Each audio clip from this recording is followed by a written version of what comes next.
In one of your interviews, you said that Connor is a super chill guy, and fans translated that, and now they're trolling you on Twitter. Remember you told me off camera yesterday that it's basically impossible to get a steak from McDavid. This guy, I swear it feels like everyone comes just to see him.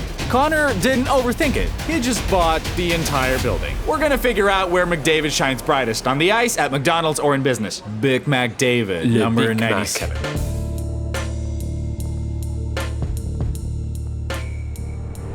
Edmonton, a city where streets are named after hockey players, where restaurants are renamed in honor of legends, where hockey isn't a sport, it's a religion. This isn't just a team, it's history. 5 Stanley Cups, Gretzky, Messier. But those days are behind us. Now it's the era of Connor McDavid, a player hailed as the greatest of all those playing today. His speed, skill, and leadership shapes the face of a new era. The Oilers, who've endured tough times, are now back on top. A team where youth and boldness meet experience and ambition. A team chasing their 6th Stanley Cup. And today, along with our guest Vasily Podkolzin, you'll find out what Connor McDavid is like in real life and what it means to be part of the team the entire hockey world is watching.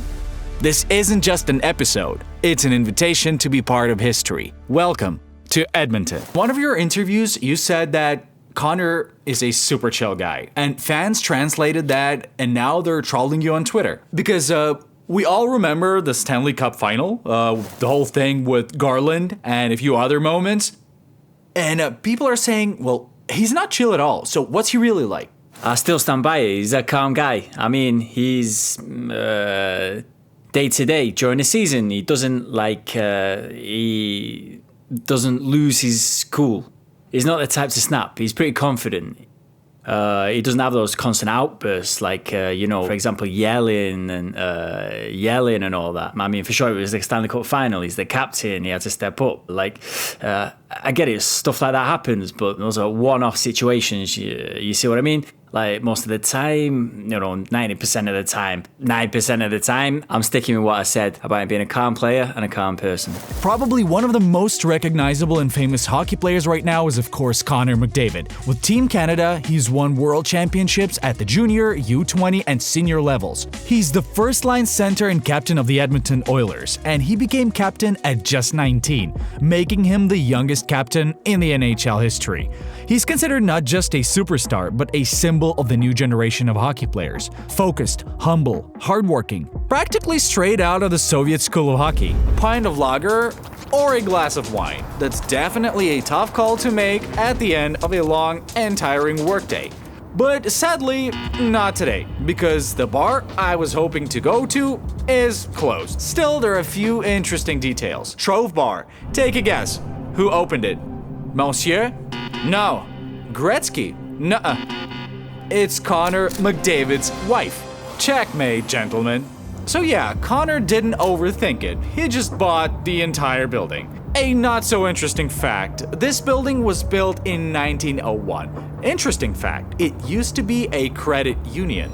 The building's considered historic, and City Hall wouldn't just hand it over to anyone. And so, friends, the grand opening is set for spring 2025. And if you're around then, or maybe later, be sure to drop by and see for yourself how good Connor McDavid, or rather his family, is at business, and not just hockey.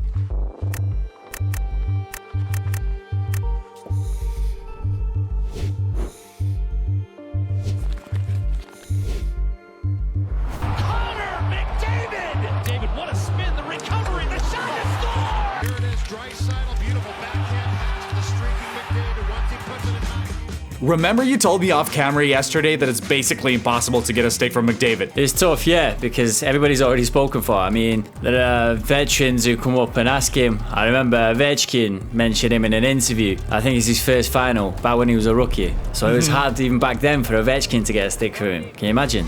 Think he'll give you one? I'll just take it myself. This guy, I swear, it feels like everyone comes just to see him.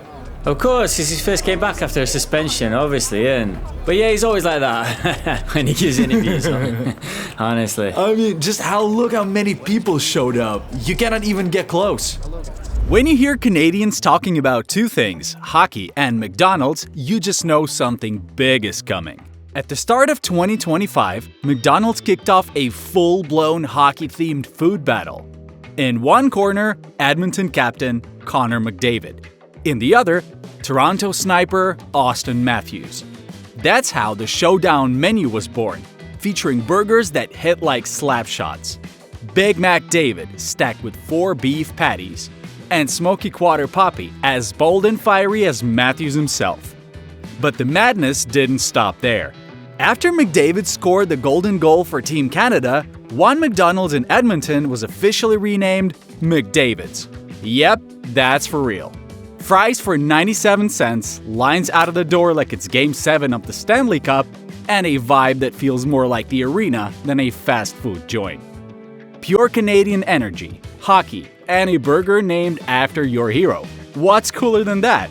I've never filmed an episode in a McDonald's before, but today's a special case. There's actually something worth showing. Dimitri here ordered us each a Big McDavid. Yeah, that's what it's called now. This is what it looks like. We're gonna figure out where McDavid shines brightest, on the ice, at McDonald's, or in business. Big McDavid, Le number Big Mac. 96. Yeah, Big Mac. We've This tested bad. hockey sticks, but never tested burgers.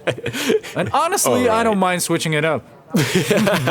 Whoa, it's actually huge. Well, it looks like this, yeah. It's big and massive. Kind of like McDavid's talent, maybe. Well, that's a lot of meat. Hey, for McDonald's, it's not bad at all. 4 4 patties. patties, 3 buns. In Edmonton, during every home game, they offer discounts on a bunch of menu items at McDonald's. Yeah, they surely love hockey here in Edmonton. Yeah, the passion people put into it, it's like something that unites them, you know? Like a religion, I would say. Yeah.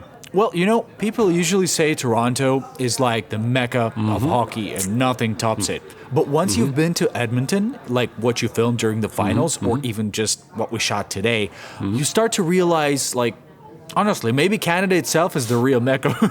I mean, in almost every... Well, okay, let's not say every city. But here in Edmonton, doesn't feel like the hockey culture is any smaller, even though the city's way smaller. And the love for hockey is just as strong, if not stronger. Anyway, while we're eating, let me tell you a story. So yesterday, we were waiting for Vasily in the family room, and Connor walked in. You'd think, why would he even bother with us? But honestly, he was super polite and respectful, despite being such a huge star. And he came up to us himself, and Vasily hadn't even said a word to him. I asked, did you talk to him before? And he said, nope, I didn't say anything. But Connor walked over and he was like, oh, hi, where are you from? Oh, you're Vasily's friend.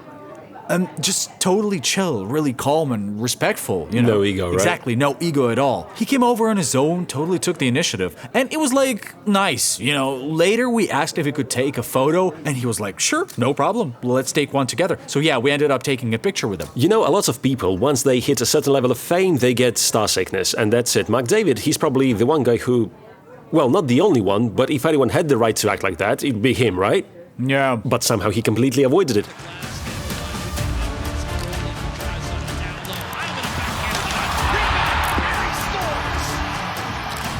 Who's your favorite player? Well, right now, Connor McDavid, yes. Who's better, McDavid or Draisaitl? Well, they're both pretty equal. I mean, they complement each other. Who's your favorite player today, in this team? Well, the obvious one, everybody says McDavid, but for me, it's mine's Draisaitl. I watched him in WHL, and I've watched him for quite a while. So before he was an Oiler, and then now he's become an Oiler.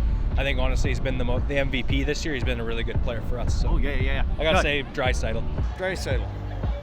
Draisaitl? Or McDavid. Damn. Who's better?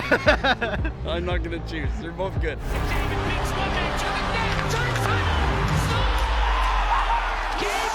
There's a place in Edmonton, Alberta, and this place is a terror dome. This past week alone, I've seen the same news story 4 or 5 times in just one hockey group chat. Of course, I'm talking about the incident with Connor McDavid and Garland and the high stick to the face. You've played with Garland. You know what kind of player he is. Would you say he's just, well, naturally like that, kind of has that Marchand bite to his game?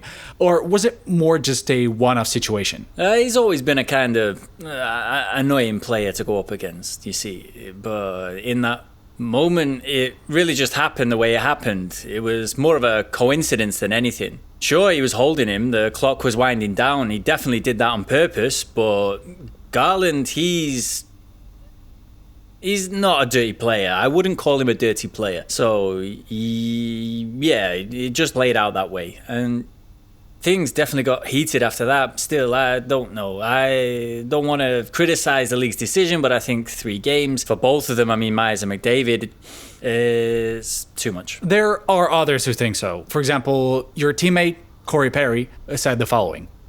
Why doesn't the NHL protect its superstars? They take more abuse than anyone, and Connor knows it and never complains. And Sidney Crosby said, you didn't see the other 9 hits Connor took. Those moments don't make the highlights.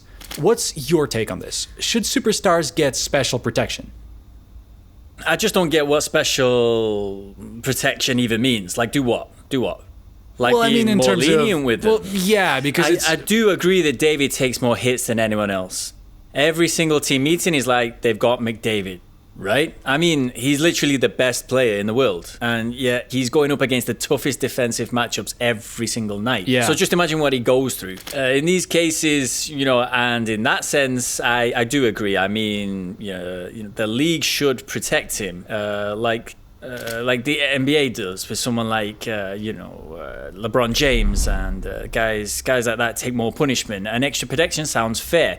So how that would actually work in practice, I'm not sure. So we all know what teams say about McDavid in their meetings, but we don't really know what you guys are told. I mean, everyone understands that Connor is a massive advantage, 100%, and everyone gets that. And I don't believe they outright say in your meetings, like, okay, guys, today we all protect Connor. But maybe there's someone who kind of acts like his bodyguard. Or is there some kind of an unspoken rule, like if something happens, we shut it down immediately? And that doesn't just apply to McDavid. I mean, no one actually says it out loud. It's more like an unspoken rule. Everyone here knows who's on our team. More to it, the other team knows it too. They're not going to go after him full force because they know someone. Any 5 guys on the ice will immediately respond. Anyone. It doesn't matter who's out there. And there's no one assigned to protect him like, you're his bodyguard. No. Right now, I'm in the tunnel area and the vibe here is totally different. It's quiet, it's calm, everyone's focused and getting ready. And the team's about to come out, we're gonna watch it. Check out the lines at the entrance and how beautiful the main hall looks. Yeah, I remember my time from Vancouver. The fans there are just something else. That's Canada for you. What can I say? Nobody's ever picked up the check for you at a restaurant? Anyway, that's how it goes. They turn everything into business. Even things they probably shouldn't. If they sold McDavid's torn practice socks here, the ones he skates in, now that would be a relic. But stuff like that, it's priceless, my friend. Edmonton is a hockey city? Oh yeah. Why? Oh, you'll see in a little bit.